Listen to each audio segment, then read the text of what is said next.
Well, hello everyone. It's John Laughland here. I'm the director of FVD International, Forum for Democracy International.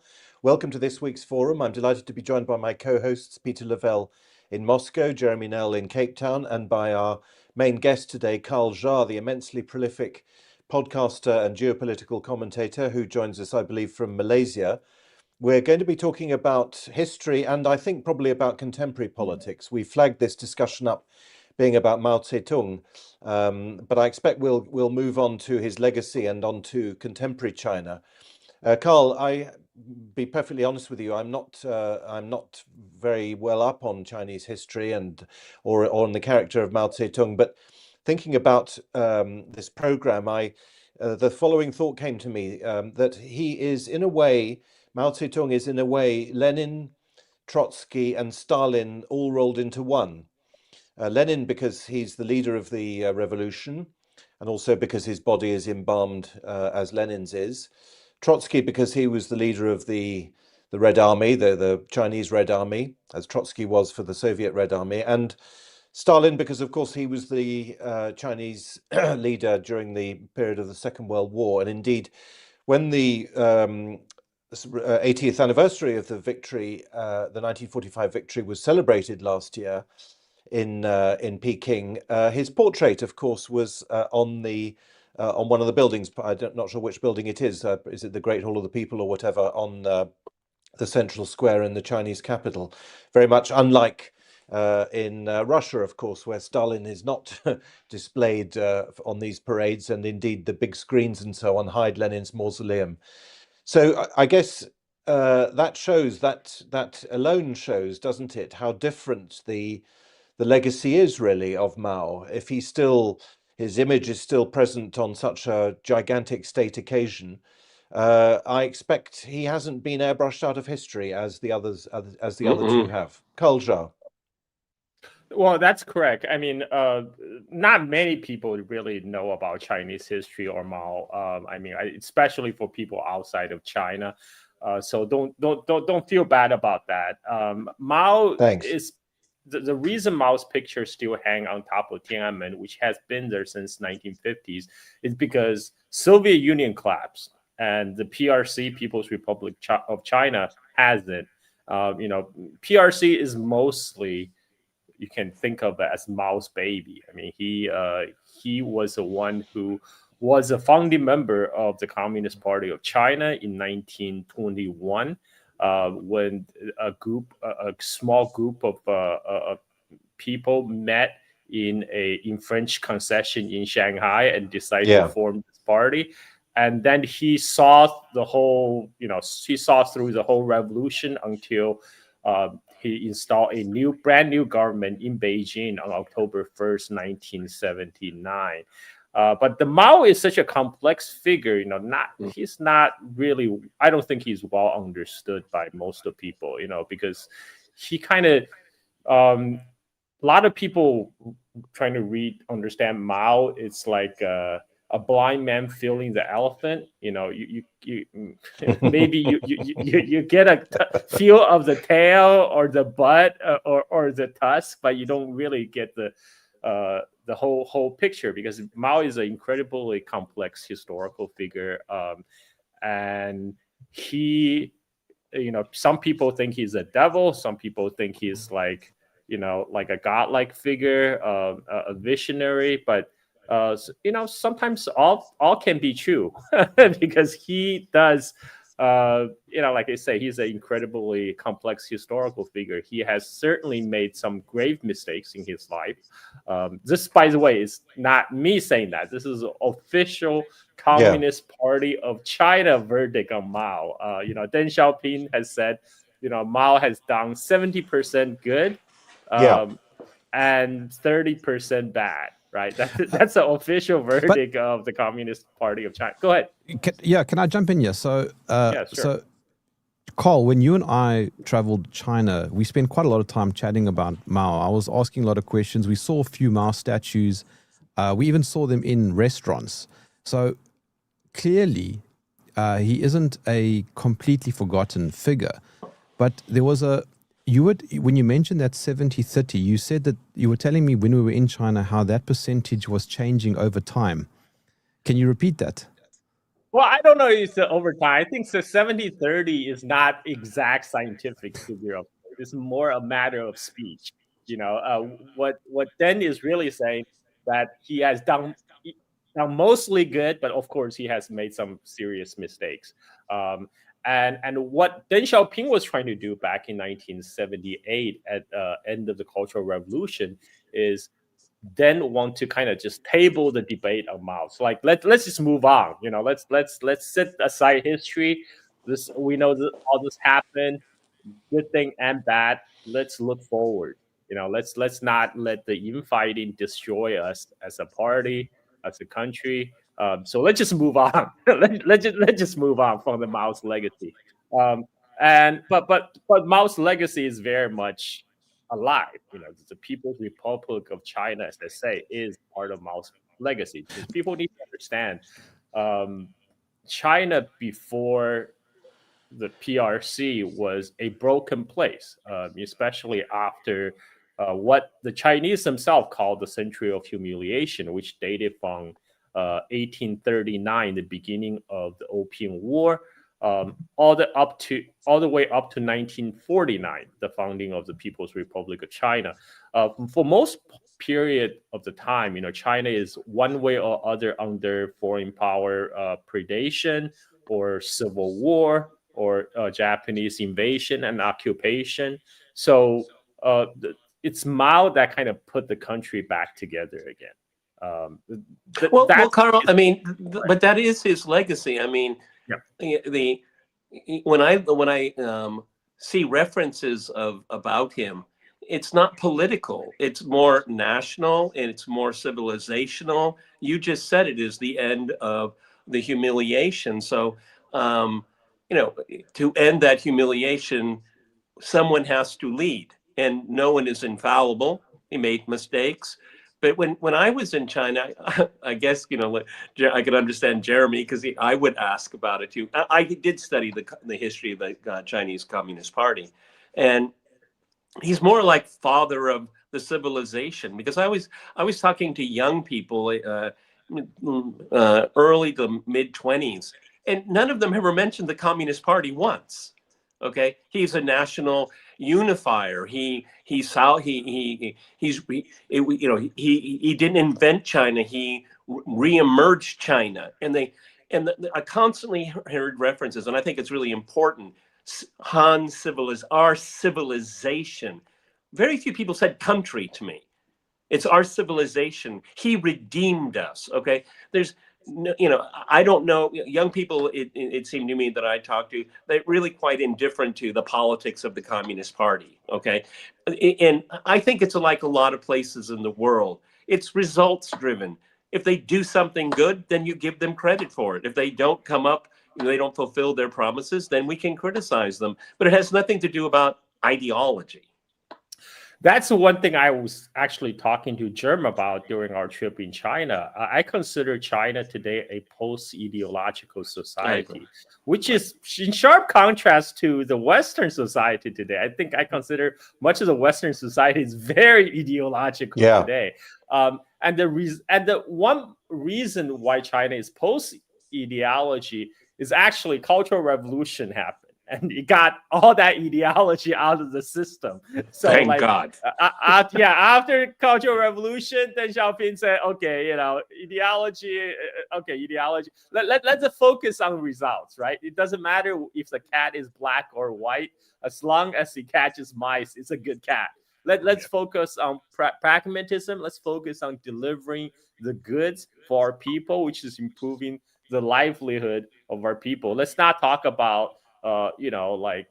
Supposed superiority of socialist system versus capitalist system. That will be meaningless if we cannot deliver a good standard of living for our people. How can we say a socialist system is superior to capitalist system if our people still live in poverty? While you look at the superabundance in the capitalist societies. So that there was that shift going on, but there is the idea that China, rather as a nation state, is really a civilization state, as you mentioned. It's Germ. You can probably have your input. It feels Yeah. like a completely different planet. No, when you travel to China. Yeah, I was hoping for it to look, a bit like South Africa. I'm used to what I imagined China in the 90s, but it's completely different. I mean, it's this incredibly advanced country. But what I was trying to allude to earlier, Carl, was you were telling me, and this is quite important about Mao, because one of the big tropes is that how he killed 100 million people. This is the big thing, right?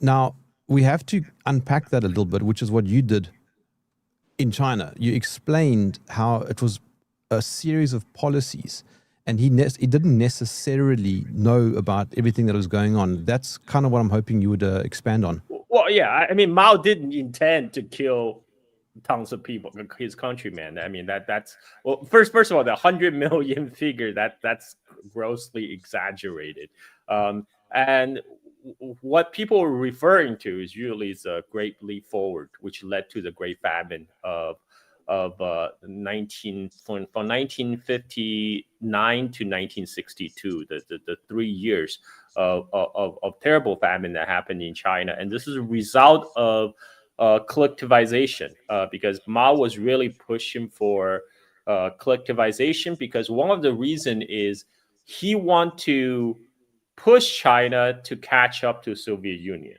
right? And he saw like, okay, Soviet Union had a much more advanced a standard of living than China, and he very much want China to catch up, and he thought he can, through his strong will to push the country forward. And the one way he did it is he thought, okay, well, let's Soviet Union collectivized. Well, let's do the same. Let's push for collectivization. Maybe with similar results, Carl. Yeah, exactly. Yeah. Yeah. I mean, that's what really happened. But of course, Mao didn't intend. Okay, I'm just gonna kill tens of millions of my countrymen. That was never his intention. And that is, by the way, that is the 30% bad that Deng Xiaoping was talking about. There's actually a famous a Chinese statesman called Chen Yun who was together with Deng Xiaoping was like the kind of the ruling communist elders in the 80s, and he famously said this about Mao. He said, if Mao had died in 1956, he will be a saint. He will be like worship for all times. If he died in 1966, he will be a flawed hero, but a hero nonetheless. But unfortunately, he passed away in 1976. So what he's referring to in those dates is 1956 is the start of the anti-rightist campaign in China. And the and following that was a Great Leap Forward and the famine of 1959 and 1962. And then 1966 was the start of Cultural Revolution, which ended with Mao's death in 1976. So, the Cultural Revolution and also the Great Leap Forward have both been recognized today in China as disasters. It was great disasters in the Chinese history. Is not to be repeated. This is the thing that people don't seem to understand when they talk about China. They talk about China as if China has never changed from the time immemorial, right? China does change. I mean, it's like for people who have been traveling to China, let's say, for the past 10, 15 years, you will see the great change that's taking place. I go to China maybe every 10, the last time I traveled to China was before COVID, so when I traveled to China with Germ was my first time in China after 6 years. Every time I travel to China, it's like I'm traveling to a different country because the change is just incredible. The whole landscape has changed. Infrastructure has changed.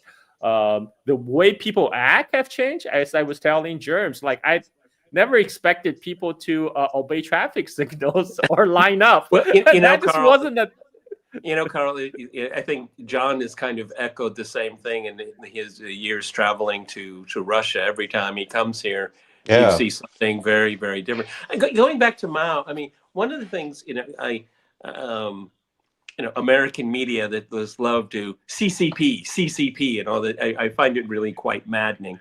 But I think part of Mao's legacy is obviously tied to the party, and the party became the state. And after all of the century of humiliation, there needed to be a unified idea and organization, and it happened to be the Communist Party. Because when I was there, I didn't see any communism. I looked for very hard, but I couldn't find any. All right. People need to understand, before Mao became communist, he was really a nationalist. Yes, and exactly. as with most of the early Chinese communists, because at that time, the young people in the 1920s, they were just looking for different ways to make China strong again. They want to make China great again, right? I mean, like 1920s, because in the 1920s, China was under the imminent threat of Japanese invasion. The country was in the what's so-called warlords period, when warlords control different parts of the country. So all the young people at the time, they really search for a way that can make China great again, by whatever means necessary. But, in the beginning, they actually look toward the West as the West liberal democracy as a model. During most famously in 1919. So this is end of the World War One, during the Right. Treaty of Versailles, Right. which China was backstabbed and betrayed, because China was part of the Allied war effort. China sent 250,000 men to the Western Front to dug trenches in France, in Belgium, and to work in the factories of France, with the condition that if they win the war, China will regain the German colony in China, the port city of Qingdao. But unbeknownst to them, Americans had worked out a separate deal with Japan that would hand over Qingdao to Japan. So when that happened, there was a sense of betrayal by a lot of the youth who had kind of looked up to United States as the shiny city on the hill, the beacon of democracy. And then when they realized, wait a minute, this is just a lot of this is like Carney just pointed out in Davos, the so-called rule-based international order is just a lie. It's just a fiction. Well, and Carl, a few people. to add to that, ultimately, at the whole process of the Treaty of Versailles, Japan was also stabbed in the back. So you kind of have a collective Asian, that's a reference. This is what the West does. Carl, this is a very hypothetical thing, and it's more for my own intellectual entertainment. If Mao could, see what's going on in China, would he be happy? Yeah. Would he say China is a success? I'll answer that. Okay. Wait. I'll first add the humorous spin to that, because I asked the same question to Carl. That's why he's laughing, and I think the joke is he'd be very unhappy because it's too Western. Yeah. I think he will be he is probably unhappy with some of the materialistic excess, and with the what he would perceive as inequality, because there are billionaires in China. There are many billionaires. Mao would not like that, but he would like the fact that China is strong again. China can say no. Like during the trade war against United States, and China just says no. So yeah, there will be the parts he likes. There will be the parts he will not like. And surely he would have to admit, it's a rather banal thing to say, but he would surely have to admit that the economic and industrial development of the country has been absolutely breathtaking ever since his version of forced industrialization was abandoned, obviously. Yeah, definitely. I mean, Mao was the first one, during his time to have the slogan that 超英赶美, to surpass Britain and surpass United States. Well, at that time, the aim was to surpass Britain in steel production in 15 years and to surpass United States in steel production in 30 years. I think this was first proposed around the time of kickoff of Great Leap Forward, right? So the timeline actually worked out. So Chinese steel production actually did surpass Britain after 15 years and United States after 30 years. Now Chinese steel production, it's more than dwarf the rest of the world combined. But it was not through Mao's method, right? Exactly. The difference, it wasn't through Mao's method, but via different means. But Carl, I find it very interesting what you just said, because at some point in time in the 1930s, Stalin said exactly the same thing about surpassing British production, this or that. I mean, yeah, and Khrushchev said it in the kitchen debate with Nixon. Okay, he reiterated it. But what's really interesting is that, and I take great pride in this, living in Russia, is that during the early years of communist rule in Russia and in China, the West was always a referent, and that's no longer the case. Okay, that shows the success of both countries, is that the West is no longer a point of reference for them. It may statistically or something like that, but it doesn't. It's not as if we have achieved. We're like them. That's an irrelevant. That's not part of the conversation anymore. And I think that shows the success of Russia and China. Well, I think one reason China kind of looked to the Soviet model is part of that betrayal at Versailles. At that time, they thought, okay, that following the leadership or following the path of the United States, that's not working for us. We must find an alternative model. And it just so happened coincided with the Bolshevik Revolution in Russia. They thought, okay, they're talking different things. And at that time, Lenin was making some great promises because Soviet Union was trying to win friends in China. So one of the things Lenin proclaimed in 1919 was that we're going to abolish all the unequal treaties the Tsarist Russia have signed with China, which is pretty big, because Tsarist Russia grabbed a huge chunk of the Chinese territory in the 19th century. So at that time, all the Chinese intellectuals saw, oh, wow, okay, that's a whole different model than what we've been offered from the West. And that's why they kind of turned to the Soviet Union as a new model, as a new path toward modernization. Because what they're really looking for is for a way to modernize China. Yeah. And without westernizing. See, that's what's really important here. Modernization without westernization. Yes. Carl, looking back at Mao's legacy, and we haven't even touched on the one-child policy, and I think we should touch on that. Because that's it's a big talking point. It's a huge talking point. It's like one of the biggest. But before we get to that, do you think, looking at China now and the massive growth and the hardship that occurred along the way, like with your own parents, was it worth it? Yeah. I would say so. I mean, like a lot of people... Even with all those people who died? Yeah. I mean, you have to put this into historical context, right? Like right now when we talk about Mao's crimes, okay, he caused tens of millions of Chinese to starve to death in the Great Famine. But people have to realize that was not a unique event in China. Prior to 1949, there's famine happening in China every 2 or 3 years. And, but people don't look at that because it's hard to point fingers, and also because at that time, China is under various, either under Japanese occupation or ruled by different warlords who are gone now, who are no longer politically relevant.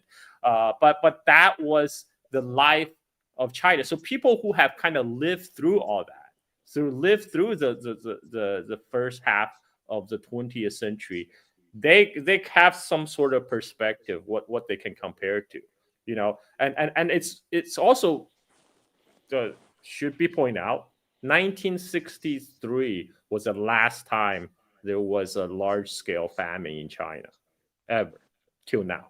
There's because where you had been a regular occurrence up to 1949, and then this happened again from 1959 to 1963. After that, there have been no famine.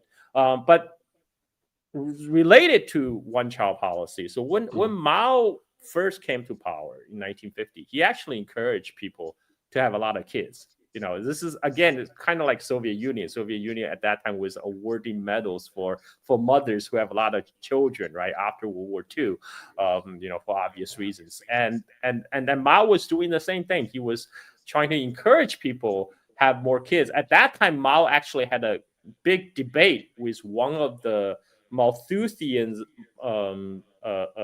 demographers in China about, because the Malthusian guy was advocating for family planning and control the population size. Mao's like, no, more people, more power. We need more people. But by 1970s, mid 1970s, when at that time the Communist Party of China was started getting concerned because when People's Republic China was founded in 1950, there are about 500 million Chinese on mainland China. But around in 1970s, there are about 900 million. So the population almost doubled. And they were worried that China would not be able to feed itself. And there are many reasons for that. One, that most of the time the Chinese farming practice was still subsistence farming. It's all organic. There was very little use of chemical fertilizers because China didn't have the petrochemical refineries to process the crude oil into chemical fertilizers. At that time in 1980s, China was a net oil exporter. It was exporting crude oil to Japan and importing refined gasoline, diesel, and chemical fertilizers. China was like any other third world country. It was exporting commodities and receiving manufactured goods. So at that time, they were really worried that China would not be able to feed the growing, expanding population. So that's when they started to implement family planning, but then they thought that didn't go far enough. So then they took more drastic measure by 1980 to implement a one-child policy. So that's actually after Mao. Mao passed away in 1976.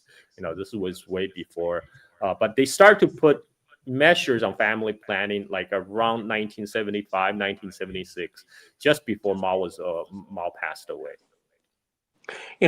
Carl, the parallels with when I look at think of Mao and I think of Stalin, I think they very much fall into the same bucket. To be in Russia, there are very few people that will speak joyfully and happily about Stalin, but there's no one here that will dismiss him and the achievements of the Soviet Union and by succession Russia. He's recognized. I mean, the collectivization, the purges, particularly the war. No one was left unscathed. Still to this day, it is probably the most important calendar day of the year, Dzień Pobiedy, Victory Day. But there's an ambivalence there, and it never seems to go away. And one in a more intellectual approach to Stalin is that he was a leader that could say no, and he put national interests of his country before. I mean, the Molotov-Ribbentrop Treaty. Oh, it's a scandal, Well, any responsible leader of the Soviet Union at the time would have made the same deal. It could have been anybody else. Trotsky would have done it. Bukharin would have done it. And there's this kind of a stoic respect because all through the troubles, all through the misery, they survived, and they give him credit for that. Yeah, I think as China continue to rise, and the new generation are increasingly removed from the eras of Cultural Revolution, Mao will become more seen as a unifier. Like Yeah, yeah. the person who brought China back on on the path to Well, emerge on the world but stage. maybe a distinction here. I mean, Stalin will be remembered for as a unifier despite what he did, if you know what I Yeah, mean. Yeah, yeah, Yes, yeah. The war yes, was won in spite of Stalin, not because of him. That sort of thing. that's right. Yeah, yes, and but in China, people. I'm born in 1976, 1 month after Mao died. So my experience growing up in China as the first post cultural revolution generation Chinese is I see life's getting better every day. Yeah, Every yeah. day, every year. And for my cousin, my little cousin, who is like 19 years younger than me, who grew up a millennial, like cultural revolution might as well be like Jurassic age for her, so she was born into a country that's already prosperous, already a power on the world stage. And so for her, people of her generation, the Chinese millennial and Chinese Zoomers, for them, Mao is the person who is a founder of the China they live in today. So that's how Mao will be increasingly viewed as. There was an interesting observation that I made, and we traveled fairly extensively, Carl. I think we went to about 9 different cities, and we went from the east all the way across to the west. So we saw a very different China in the period that we were there. And one thing that I noticed was I didn't see any reference to Mao in Shanghai, but I saw references to Mao in the more rural parts of China on the west. Is that just coincidence, or do you think there is a reason for that? Well, actually, so I remember this because I grew up in China in 1980s. There used to be Mao statue like in every Chinese city, like almost everywhere. But around like 1982, the year I went to elementary school, Mao statue were coming down all over China. The one there was a Mao statue in the center of Chongqing University, where I lived, because of my dad was a lecturer at the university. They knocked it down and replaced it with a clock tower. So there's only a few cities that still had their old Mao statue intact, and then we just happened to visit the few because we were in Kashgar, in Xinjiang, which was one of the few Chinese cities that still had a Mao statue. Kashgar still has them, and Chengdu has one. Yeah, I that think was a there big. might be The one in Kashgar was pretty big. yeah, yeah, yeah. So We still have way too many statues to Lenin here. Way too many. yeah, yeah. Okay. Way too many. Well, that's a topic for a different podcast. But there is no statue to Stalin. Okay, but No. it's very interesting. I don't know, John, if you followed this, but the ongoing debate about Volgograd. There's a group of entrepreneurs and businessmen. They want to.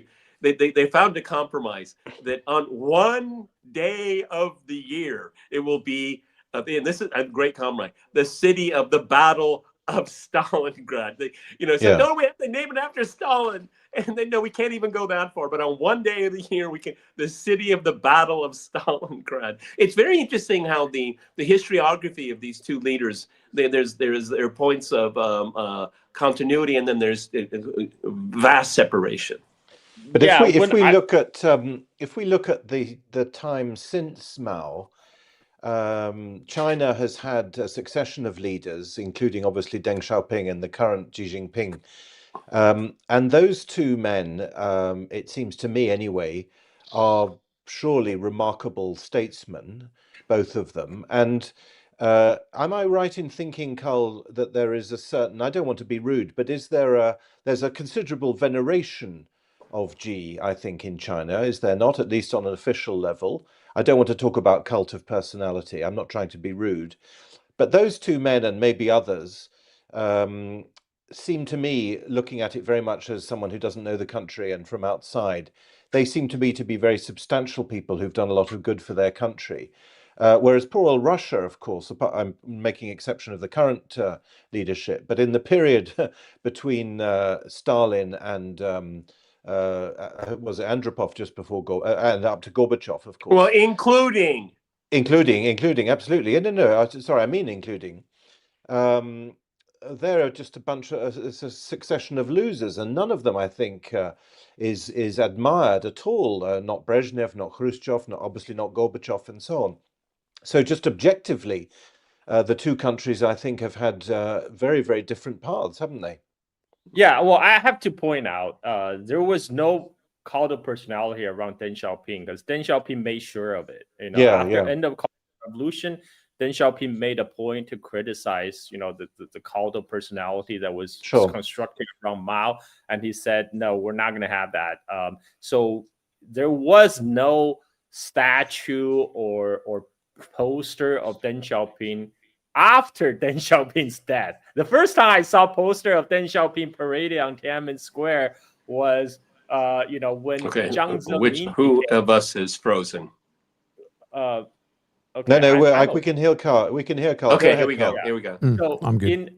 The first time I saw Deng Xiaoping's poster be paraded on Tiananmen Square was actually after 1997, after Deng Xiaoping's passing. It was when Jiang Zemin was president of China. I think Jiang Zemin wanted to shore up his own legitimacy by showing this kind of succession of leaders from Mao Zedong to him. And so during the time of Deng Xiaoping, that's the time when I lived in China throughout the 1980s. There was no poster of Deng Xiaoping. There was no statue of Deng Xiaoping because Deng Xiaoping made sure there will be no personality of Deng Xiaoping. And now, I mean, there's obviously posters of Xi Jinping all around the country, but I think that's more like I don't know, so people tend to forget there was a leadership change before Deng Xiaoping. There was an intermediate leader between Mao and Deng Xiaoping. There's a person, Hua Guofeng.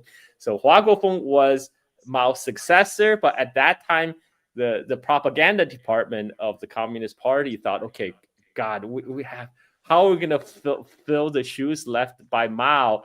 We gotta let people know, like, now who the new leader are. So they actually came out to try to construct a cult of personality around Hua Guofeng, right? Have his poster everywhere, but people, that was more like a joke because people were like, who is this guy? Like why he's not nowhere near the stature of Mao. And so that kind of failed. And so, yeah, but obviously Xi Jinping is still okay. Depending who you ask, we travel to China. The opinion is mixed. In more, I think, in more working class part of China, Xi Jinping is usually looked up to as a great leader.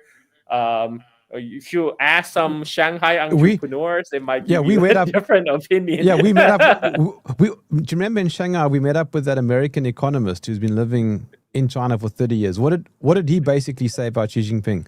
I mean, he hates Xi Jinping. He hates Xi Jinping. He thinks Xi Jinping is retarding China's economic progress. But then. Very interestingly, we had a conversation about his son's citizenship because he's American. He lives in China. He married a Chinese woman. So his son automatically would get American citizenship and Chinese citizenship. But he told us, no, he would not get his son a American passport. We're like, why? It's like, no, I don't want him to be American. Like, as much as I hate Xi Jinping, I'd rather just my son to grow up all Chinese. Like he does not approve what Donald Trump is doing. Yeah, he said rather Xi Jinping than Trump. Yeah, exactly. Carl, Xi Jinping, I've seen him wear the, for lack of a better term, and I don't want to be insulting, but like the Mao uniform. What is that all about? I mean, okay. It's because I find it very, very interesting. Okay. At the same time, gentlemen, the American military has brought back the Second World War uniform too. So iconography is I'm fascinated by it. What's the iconography behind that? So the jacket that Xi Jinping wore, commonly referred to as Mao jacket in the West, but in China it's actually known as the Sun Yat-sen jacket, because of course. it was popularized by Sun Yat-sen, Dr. Sun. Yeah, it was popularized by Dr. Sun Yat-sen. And so in China it's known as the Sun Yat-sen jacket, but it does kind of hark back to kind of the old days, and the whole idea of the Sun Yat-sen jacket is it's not a Western suit. You market yourself as different from just another guy in a Western business suit.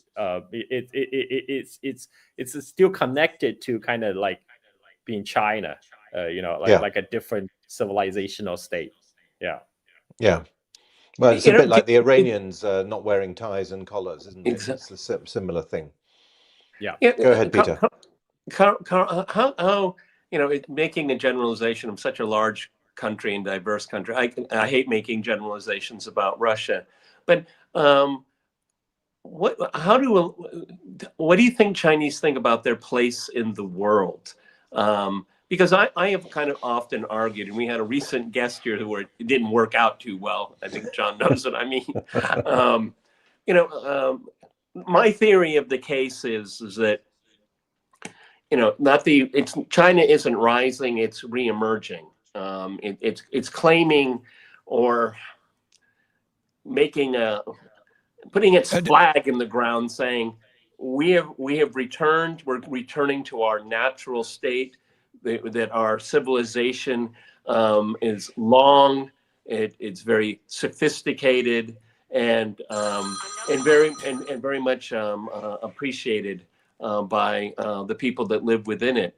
That's very much juxtaposed. China wants to take over the world. Okay, my theory is that the world will slowly but surely gravitate around China.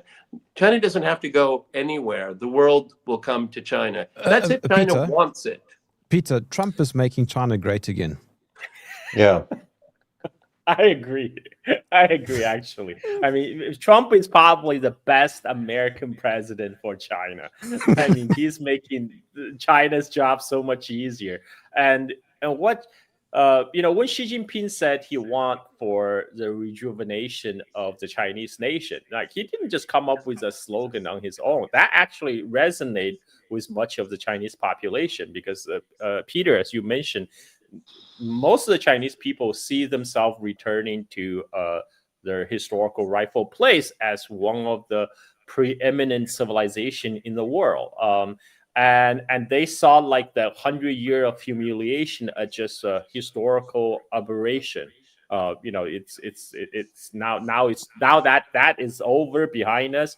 We are going on to be great again. But the difference is, I think what people are expecting that China might replace U.S. as a global hegemon. I can assure you, China has no interest to be a global cop. That is a difference. What a headache! Difference. It's just a headache. Exactly. Well, it's also, why it doesn't would you have want to do any that? tradition. It doesn't have any tradition of that, does it? Whereas America does, partly through the British legacy. It does have that tradition, unfortunately. Carl, exactly. one of the things I'm curious of what happens within the mainstream Chinese media. As I've told John and Jerm many times, is that a Russian, the national television stations, Western rhetoric does their work for them. You have your British Prime Minister say something ridiculous, not historically founded, something completely made up. Trump does it all the time, and on Russian television they just translate it. They said this is what the president of the United States, and it's the West does Russia's soft power for them with their own words. Does that happen in China? You'll be surprised because a lot of times when these social media clips of Trump might find their way into Chinese social media space, people don't believe it. A lot of Chinese people think that's AI because They they think just it's a couldn't deep believe. fake. Yeah, they just couldn't believe American president will behave and talk in such manner. So they find it, unbelievable. They just think it's AI. It's like, no way, that's true. But it's for China for most of the history is really inward focus. I don't think it's different now. I mean, there are, like, most people in China still mostly interested in China. They're not looking to go outwards to conquer the world. They just want to focus on make their lives better in China. Yeah. Make China prosperous again. This Yeah. has been, by the way, that has been Mao's project all along. Before he subscribed to communism, his goal has always been to make China great again. But now that's that because Peter, you also brought up the term communism, and this is something that I noticed when we were in China. People don't care about these one-word descriptors. For some reason, in the West, there's this obsession with labeling things communist, socialist, capitalist, whatever. And I don't know what it is. It's just intellectually lazy, because China it's a complex system. It's sophisticated, and it's got a whole pile of different things. It has elements of communism and socialism and excessive capitalism. I mean, you got every store available. Even Tesla, which is an American product, half of it's made in in China. Apple is made in China. I mean, it is this combination of all these things, and I don't know where these one-word descriptors are meant to take us, because the word they throw out in the West loses meaning by this point when they call people communists. I mean, they call Joe Biden a communist. Joe Biden is a zombie who doesn't even know what time of the day it is. What do you mean he's a communist? It's ridiculous. But what is the end goal? Like when they say, "Oh, it's the Chinese are commies," what are you trying to get from that statement? Like, where are we going with this? I think they're trying okay, first of all, because through decades of Cold War propaganda, commie is automatically associated with bad, and this is just a othering, right? You're making Chinese and like the other. Absolutely. the other people you should be afraid of, right? The enemy. And a lot of the time when they talk about China, they're really not talking about the real country of China. They're talking about this projection from their head. And they're using this China from their abstraction and imagination as a foil to really talk about problems within their own society. John Fairbank, a great American sinologist, have talked about this. He talked about the China mirrors. He's talked about how Americans, they talk about China, they're not really talking about China. They're really talking about this projected notion of China, which they use to really talk about American problems. It continues today. And if it is communism, then I would like for China to export some of that to my country, because we've gone nowhere in the last 30 years. Yeah. But you're right to ask the question, Jerm, because it's very striking. Maybe Peter has a view on this, because I think it's more pronounced in the States even than in Europe, although, as we know, Kaja Kallas said recently that we have to defeat Russia because otherwise we won't be able to defeat China. But opinion makers like Steve Bannon, for example, who otherwise I think seems to be relatively interesting, is completely obsessed with China. And for instance, when Mark Carney went to China, he absolutely blew his top and said that Mark Carney was kowtowing and all the rest of it. And how could he humiliate himself in front of the CCP? It really is a strange bugbear. I don't know what is it about American righties, Peter, that makes them so stupid on this issue. Well, not knowing China well, not knowing Russia well, works to their advantage, because it's one of my pet peeves is that, particularly from the American right conservatives, if they knew just how conservative Russia is, there is a religious revival, and there's only two genders, and you should be respectful to your elders, and you should honor your history.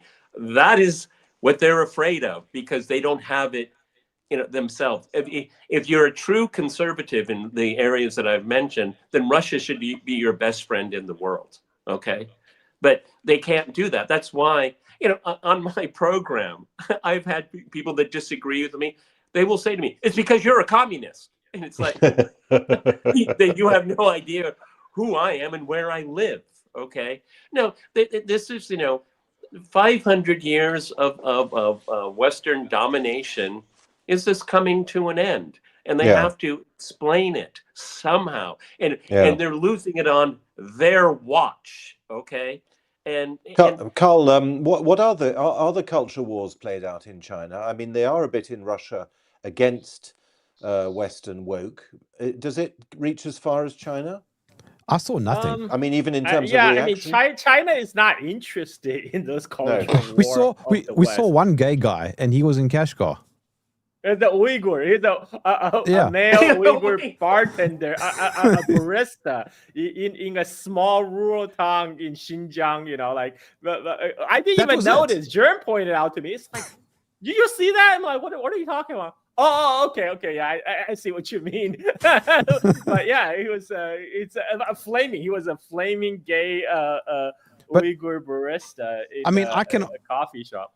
Peter, I can answer that. I looked, because I'm also fascinated by the culture wars, and I saw nothing in the time that we were there. I saw no green-haired lesbians. I didn't see flags. No, but that's not my question, Jam. My question is there a reaction against it, as in Russia? Oh. There's really no reaction, because how can you have a reaction? They just don't care. So you can't react to something you don't have, right? I mean, like there's not, and also it's just, China is just a very different world space. Exactly. They just don't care. They don't care. We're rapidly running out of time, but one of the things that really fascinated me when I was my last visit to China is that I was talking about income differentials and the billionaires and all of that, and again, I'm talking to 25 to 27-year-olds, and they were really adamant, to the point of just being firm. No, we're all middle class. We're all middle class. And they truly believe that, okay? And that's, unfortunately, in my opinion, and a lot of conservatives disagree with me, but I think class is a very important issue to talk about, and it's being pushed out of the discourse, because that's really what it's all about. But again, what I admired about my stay in China is that they're Chinese, and they're proud of it, okay? And it didn't have to take Western badgering and misinformation and all of that. They just know it intuitively, and that's what and that's one of the reasons why I tell people that's why China is going to succeed. Yeah, I agree with that assessment. And again, China is not going to go out to try to impose their views on the rest of the world. They're apparently not interested. They're just not interested because they're more interested inside China, which this is very different from kind of the missionary zeal of the Americans. U.S. always have this kind of missionary evangelical zeal to go convert everybody. Before it was to convert everyone to Christianity, and now they replace Christianity with like liberal democracy, whatever that means. Quickly, go ahead. Just quickly to feed into what you're saying there. And this is an interesting observation, John. A few times when we were inside China, Carl was telling me about the tourists. And I'm looking around and I'm looking for people who look like they're from outside of China. And Carl says, no. These are the tourists. They're Chinese people, because Chinese people are touring China. So then what am I? Well, I'm a foreigner. Yeah. And that feeds into what you're saying, Carl, about the focus internally.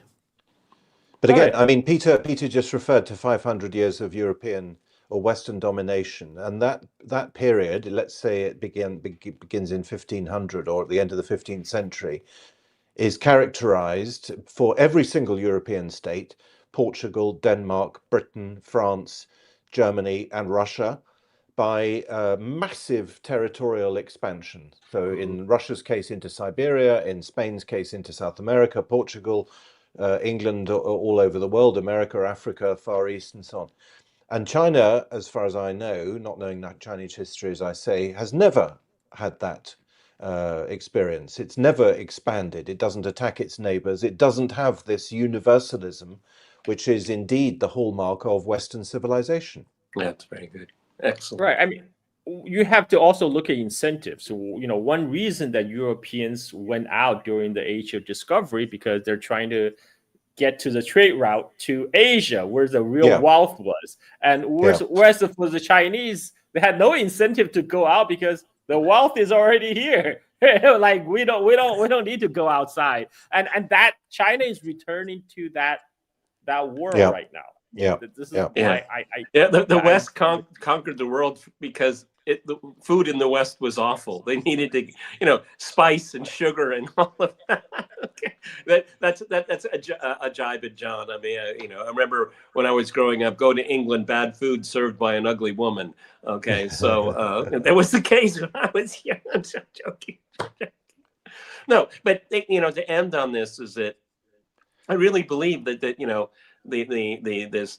the time of China's great humiliation is the silver lining is to make sure it never happens again. You were saying the last famine. Well, they learned that only together, united, that they can avoid doing that and never let the outside world, the Western powers, divide them again.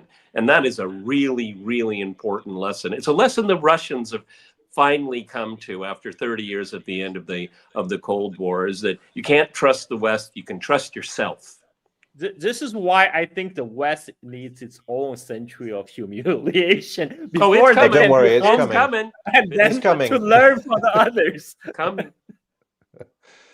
No, it's coming. In fact, when Ursula von der Leyen went to sign the latest trade deal last summer in Donald Trump's golf course in Scotland, the terms were so bad for Europe that people did make this comparison. Arnaud Bertrand, I think, made the comparison. He said this is Europe's century of humiliation because these trade terms are similar to the ones imposed during the Opium Wars. Yes, but this is the West cannibalizing itself, the last stage.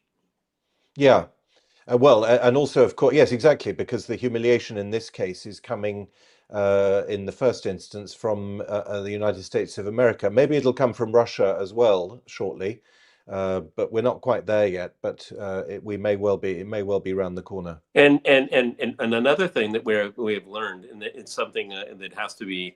It's a very painful lesson. It's painful medicine. But the global North, if you're in the global North, you don't have immunity. You can be also a target. Okay, because if we're going back to this paradigm of great power politics, it doesn't matter. It doesn't really matter what patron you have. You can be exposed. Okay, the weak, the powerful will have its way, and the weak will have to suffer. And I'm not saying that's a good world, okay? But that's the paradigm we're in, and the West is going to feel that pain, particularly Europe. Yeah. Well, that's a somber note, but unfortunately, I think it's a true one. Somber for us, less somber for the Chinese and for people in that part of the world. And maybe the global South too. Yeah, exactly. And the global South, of course, absolutely, because people are looking all around. I'm sure, Jeremy, you'll confirm this. In Africa, people are looking around. People with sense are looking around for where the best opportunities are, and we all know. And it tends to come from China.